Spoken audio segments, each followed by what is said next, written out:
So today the next topic is after one-way ANOVA, it's two-way analysis of variance, and its another name is one one observation per cell.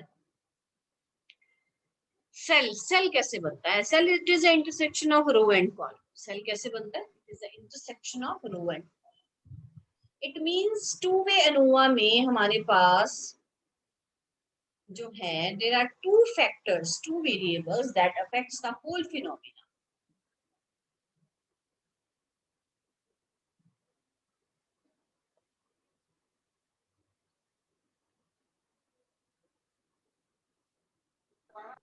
So when we use two-way ANOVA, when two factors affecting the whole phenomenon,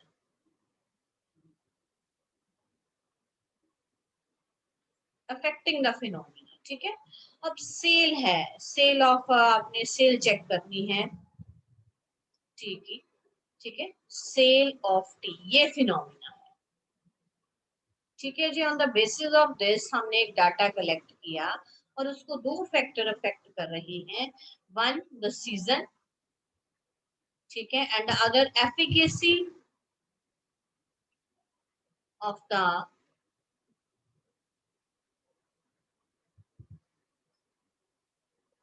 efficacy of the seller, ठीक है, कि वो किस तरह से इस product को sell करता है. So these are the two factors. One factor is this and other factor is this. These two factors affecting the sale of a tea, right.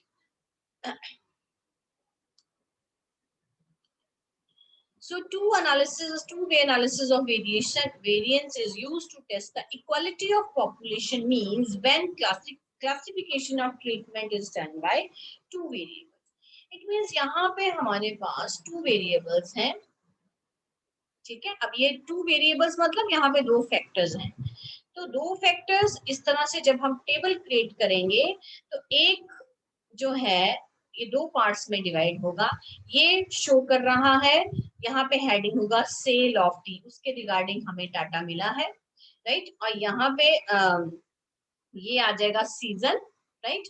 और यहाँ पे ये पहला फैक्टर हो गया. दूसरा है कि एफिकेसी ऑफ सेलर्स. वो सेलर्स सपोज करो हमारे पास 5 या 3 सेलर्स हैं, तो सेलर 1, सेलर 2, सेलर 3.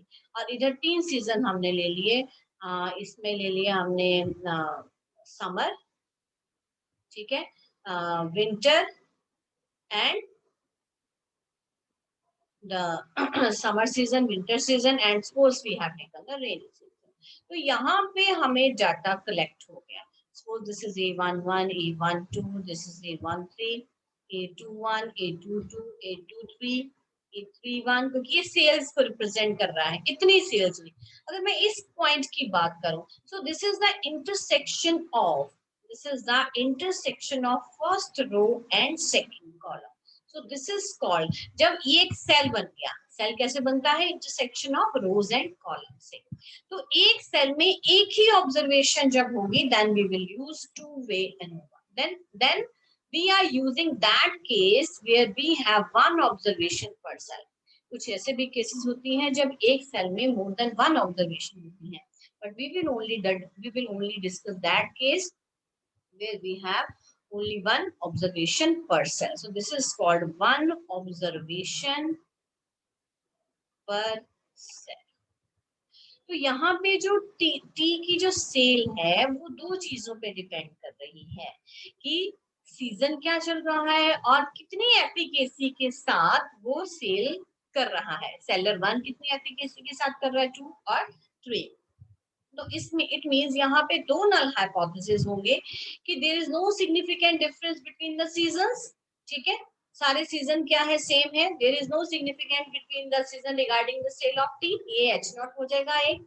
और सपोज करो यहाँ पे हम इसको μ1 is equal to μ2 is equal to μ3 लिख लेते हैं, ठीक है. और एंड H0 डैश, ये भी ये किसकी होगी? There is no significant difference between the efficacy of the three sellers regarding the T. So this is μ1 dash, μ2 dash is equal to μ3 dash. So there will be two null hypotheses because there are two variables affecting the whole phenomenon. In other words, in two-way classification, the data is classified according to two criteria. There are two factors affecting the phenomena. One factor is taken along columns and the other factor is taken along rows. We set up the two null hypotheses, one for each factor. Her factor के लिए, हर variable के लिए हम एक null hypothesis को set करेंगे. For example, we may come across the data relating to output produced by different workers working on different machines. So they have given another example. हमने output देखनी है, ठीक है जी. 4 मशीन्स लगी हैं और 4 वर्कर्स लगे हुए हैं. 4 मशीन्स पे 4 वर्कर की जो आउटपुट है वो हमें सेंटर में दे दी गई है. It means you want to check the average efficacy of the workers and also the efficacy of the different machine. So we may want to test whether the और फिनोमिना क्या है, प्रोडक्टिविटी. टोटल जो productivity है वो दो चीजों पे dependent होगी. वन कि हमने मशीन कैसे लगाई है और दूसरा कि वर्कर्स कैसे वर्क कर रहे हैं. So we may want to test whether the average productivity of each machine is same and also want to test whether the average efficiency of each worker is equal. Right? So in this, the output depends upon the two factors. One is the workers and other is machines. The other is machines. So we have to use any two-way classification. Similarly, we have data relating to the sale made by the different salesmen. So I have taken the name seller, so it may be different salesman in different seasons. So we can test whether the sales in different seasons are equal or whether the sales by different salesmen are equal. So because here the phenomena is the average sale of T. So whatever they are selling. So therefore, the whole data is dependent upon two variables. One is the sale, the one is the season, and the other is the efficacy of the sales. So here we will go according to, first of all, we will make a table of observation. So there are two ways. We will name x1, x2, xk. We will name y1, y2, yk. Here they have taken the name v1, v2, v2 as the machines, a1, a2, ak. That is the workers. Then they have find out the total, then mean, then they have find out the deviations, right? So here the whole जो variation है, in case of one way ANOVA, the whole variation was divided into two components. Variation between columns and variation due to within the sample, जिसको हम error बोलते थे. यहाँ पे हमारे पास तीन फैक्टर्स हैं, तीन कंपोनेंट्स हैं जो टोटल वेरिएशन को डिवाइड करते हैं. The one is variation between the columns. Columns क्या है हमारे? कॉलम्स मशीन्स हैं, ठीक है जी. Variation between due to factor A. Factor A क्या है? द वेरिएशन बिटवीन रोज, जो वर्कर्स जो है वो काम कर रहे हैं, एक ही रो की बात हो रही है. And variation due to error. So here are three factors. The total variation is divided into three parts.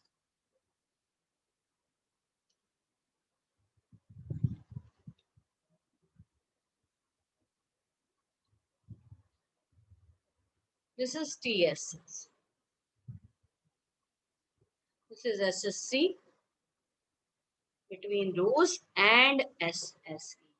So TSS is equal to SSC, sum of squares between rows, sum of squares between columns, sum of squares due to error. So sum of squares का मतलब ही क्या होता है? Variation. So variation in column. This is the variation in rows and variation due to error.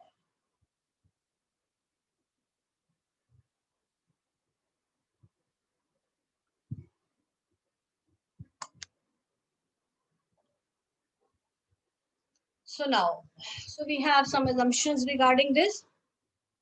This is ANOVA with one observations per cell. So when we will do the model for the same, then we will study about it. Now how to calculate? Now the question is how to calculate TSS, SSC and SSC. So we will do it with the help of an example. So here TSS, you can see TSS, SSR, SSC and SSE. So TSS को 3 parts में हमने divide कर दिया, ठीक है जी। फिर degrees of फिर ANOVA table जो है वो 2 वे के लिए आपने याद रखना है। 2 वे एनोवा का जो टेबल है, that is sources of variation क्या है between rows, SSR, the degrees of freedom. अगर आपके पास टोटल नंबर ऑफ रोज के हैं तो डिग्रीज ऑफ फ्रीडम हो जाएंगे K-1। Between columns, if the number of columns are h, the degrees of freedom is h-1। Error के लिए टोटल n में से -h -k +1, ठीक है जी। देन टोटल TSS के लिए n-1। सब यहाँ पे 3 कैलकुलेट होंगे, one is MSSR, MSSC and MSSC। हर एक को उसकी डिग्रीज ऑफ फ्रीडम से डिवाइड कर देना है। अब क्योंकि यहाँ पे 2 फैक्टर्स हैं जो पूरे फिनोमिना को इफेक्ट कर रहे हैं, it means F ratio 2 calculate होंगी, एक F1 और एक F2। MSSR over MSSE with degrees of freedom K-1 n -k -h +1, और इधर F2 MSSC divided by MSS, ठीक है, with the respective degrees of freedom. So हम इनको कैलकुलेट करेंगे, कैलकुलेट करके टेबल वैल्यूज से कंपेयर करेंगे। प्रोसीजर वही है, if the table values, if the calculated value is greater than the tabulated value, null hypothesis is rejected। अब null hypothesis अगर reject हो जाता है, दोनों का अगर रिजेक्ट हो जाता है, सपोज कीजिए, और जो एग्जांपल हमने अभी पीछे बताए हैं आपको, it means there is a significant difference between the seasons regarding the sale of tea, there is a difference between the significant difference between the average sale of average sale promote by, या फिर efficiency of the sales में regarding the sale of tea, या machines की बात कर रहे हैं या हम वर्कर्स की बात कर रहे हैं, ठीक है। सो हो सकता है एक हो जाए, एक रिजेक्ट हो जाए। So now again we have how to find the how to apply the ANOVA for the question. So this is the step number 1. First of all, we will calculate the grand total. Then we will divide, we will take its square, then it is divided by total number of observation. This is the correction factor. Then total sum of squares. Total sum of squares means जो भी आपके पास जो भी सारे values का सम आ रहा है उसका जो स्क्वायर करके आपके पास सम बनेगा उसको हमने करेक्शन फैक्टर में से माइनस करना है, ठीक है। फिर SSR के लिए सम ऑफ स्क्वायर्स बिटवीन रोज, रोज के लिए हमने क्या करना है, सेम ही है, ये वैल्यू को हमने समेशन ऑफ ये जितने भी मीन वैल्यू है उनका स्क्वायर करके उनको ऐड करके divided by total number of observation minus correction factor, ठीक है। और यहाँ पे अब आप देख, आपने ये नहीं कंफ्यूज होना मैडम, यहाँ भी xi लिखा है, यहाँ भी xi, तो ध्यान से देखिए, ये xi डॉट है, ये x डॉट आई। एक्चुअली इन्होंने x ऑब्जर्वेशन ले लिए हैं। जब हम क्वेश्चन करेंगे एक ऑब्जर्वेशन को हम x का नाम देंगे, वेरिएबल को दूसरे को y का। ये x ऑब्जर्वेशन, ये सम ऑफ रोज है, तो ये इस रोज डिपेंड करता है कि हमने क्या लिया, x लिया या y लिया है। तो हमें क्या करना है, जो रोज में हमारे पास कॉलम रोज में जितने भी एलिमेंट्स हैं उनका उनका स्क्वायर सम करके उनका मीन निकाल के उसका स्क्वायर करके ऐड किया है। फिर रोज में जितने आपके पास एलिमेंट्स हैं उनका मीन निकाल के उसका स्क्वायर करके उसको नंबर ऑफ ऑब्जर्वेशन से डिवाइड करके you can find out the SSC and then you have to subtract it from correction factor. So E के लिए बेटा उसको टीएसएस में से माइनस करेंगे, फिर टेबल आएगा। So let's do one question. The following data gives the number of units produced by 4 different workers using 3 different machines. So number of units produce किए जा रहे हैं 4 different workers हैं, ठीक है जी। Suppose करो मैं workers को variables का नाम y1, y2, y3 या y4 या x1, x2, x3, x4 रखते हैं। Machines का नाम x1, x2, x3 या y1, y2, y3। Test whether the 4 workers differ with respect to mean productivity, कि चेक करो कि क्या चारों वर्कर्स की जो मीन प्रोडक्टिविटी है रिगार्डिंग द प्रोडक्शन ऑफ जो भी वो प्रोड्यूस कर रहे हैं एनी एलिमेंट, उसके रिगार्डिंग क्या दो सबकी जो एफिकेसी है वो डिफरेंट है, या whether the mean productivity is the same for different machine type, कि जो सबकी डिफरेंट मशीन्स की जो एवरेज प्रोडक्टिविटी है वो सेम है या नहीं। So let the variable x represents a machine type. ठीक है, हमने इसको x1, x2, x3 दे देंगे. y represents the workers, y1, y2, y3, y4. Then let us अब ये देखो, it depends upon कि आप सीधा शॉर्टकट मेथड लगाते हैं या पहले कोडिंग करते हैं. So आप कोडिंग भी कर सकते हैं.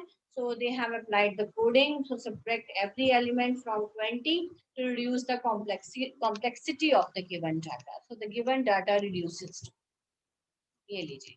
So इसी तरह से नाम दे दिया x1, x2, x3, y1, y2, y3, y4. So आपको पहले बताया था एक रोज का कंसेप्ट है, कॉलम्स का कंसेप्ट है. ठीक है. So y1, y2, y3, y4 ये रोज में आ रहे हैं. समेशन y1, समेशन y2 इस तरह से इनके कैलकुलेट कर रही है. ठीक है. इधर समेशन x1 वर्टिकली कॉलम में समेशन x, फिर स्क्वायर भी चाहिए, वो भी कैलकुलेट कर रही है. Right. So we set up the null hypothesis that the mean productivity is same for different machines. The 4 workers do not differ with respect to the mean productivity. फिर total निकालेंगे. Total के लिए सारी summation x1, x2, x3 को add कर देंगे with total number of observations. ठीक है, वो कैपिटल N है. देखो, either I am talking about the rows और कॉलम n1, n2, n3, ये x1 के हैं. ठीक है, और y1, y2, y3, y1, y2 we have n1, n2 plus n3. So number of observations कितनी है? 4 है. ठीक है. और जब y1 की बात करें तो उसकी नंबर ऑफ ऑब्जर्वेशंस का नाम है n1 dash, n2 dash, n3. कितनी ऑब्जर्वेशन है y1 के सामने? 3 ऑब्जर्वेशन. तो वी हैव CF कैलकुलेट किया. TSS क्या है? Summation of x1 square plus summation of x2. तीन ही वेरिएबल्स की बात हो रही है. Summation of x1 square, x2 square plus summation of x3 square. So we have already calculated the value, so that comes out to be 441. Now sum of squares between machine types. Between machine types.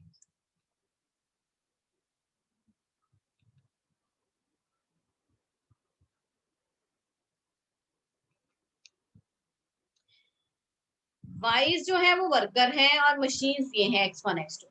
अब जो sum of squares between columns है ये इनके बीच में x1, x2, x3, x3. This is the variation that we are finding. So उस variation के लिए हमें क्या चाहिए? उस वेरिएशन को फाइंड आउट करने के लिए हमें चाहिए summation of x1 whole square divided by n1, summation of x2 whole square divided by n2.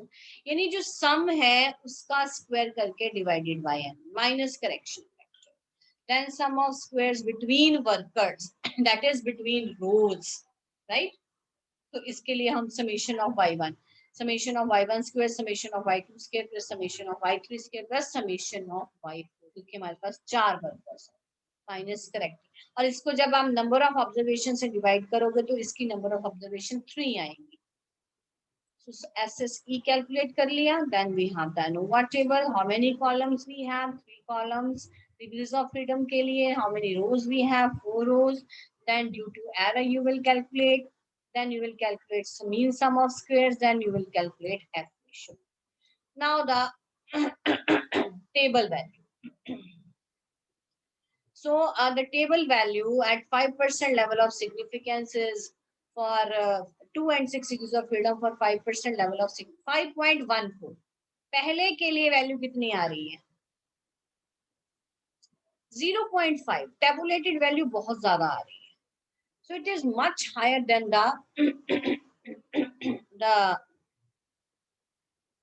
it is much higher. The value is much higher. So therefore null hypothesis is rejected.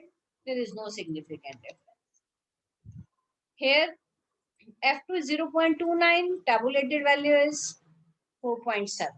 It's much higher than the calculated value. So null hypothesis is rejected. H0 dash. So there is no significant difference in the mean productivity of the. So this is all about the formula, how to apply shortcut method to do the questions of two-way ANOVA.